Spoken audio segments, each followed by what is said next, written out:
Magandang araw mga kabiyahe, nandito nga pala tayo sa Botolan, Zambales ngayon, dito sa Camp Kainumayan.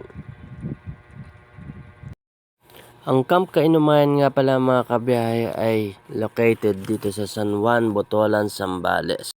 Meron na nga rin pala sila ditong paintballs, wall climbing, and zipline. Ang kagandahan pa dito mga kabiyahe ay meron silang ATV na pwede kayong mag-rides ng mga barkada nyo papuntang Mount Pinatubo. At sa mga gusto maka-experience na sumakay ng kabayo mga kabiyahe, meron din sila dito niyan. At kung sa linaw ng tubig mga kabiyahe, eto, tignan nyo. Grabe linaw ng tubig oh.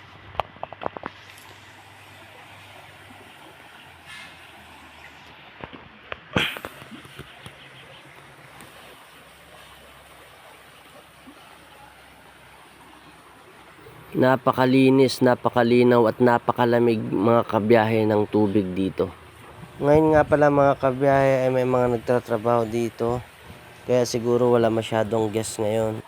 Pero sabi ng mga nakausap ko dito, kapag weekend daw napakaraming guest din na pumupunta dito.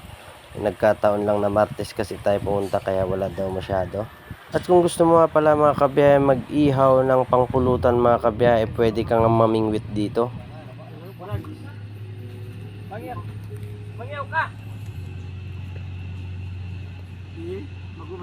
Siguro. Tinakbo. Habang nagbibideo nga tayo dito mga kabiyahe, nakahuli nga si kuya ng isang tilapia. At tuwang-tuwa nga tayo dyan mga kabiyahe. Tinakbo no?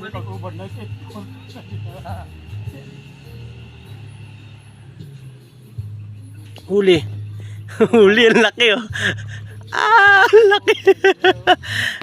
Huli, ang laki oh.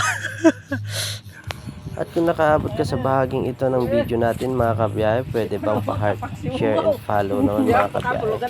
Hanggang sa susunod nating video upload mga kabiyahe. Maraming salamat. Paalam mga kabiyahe.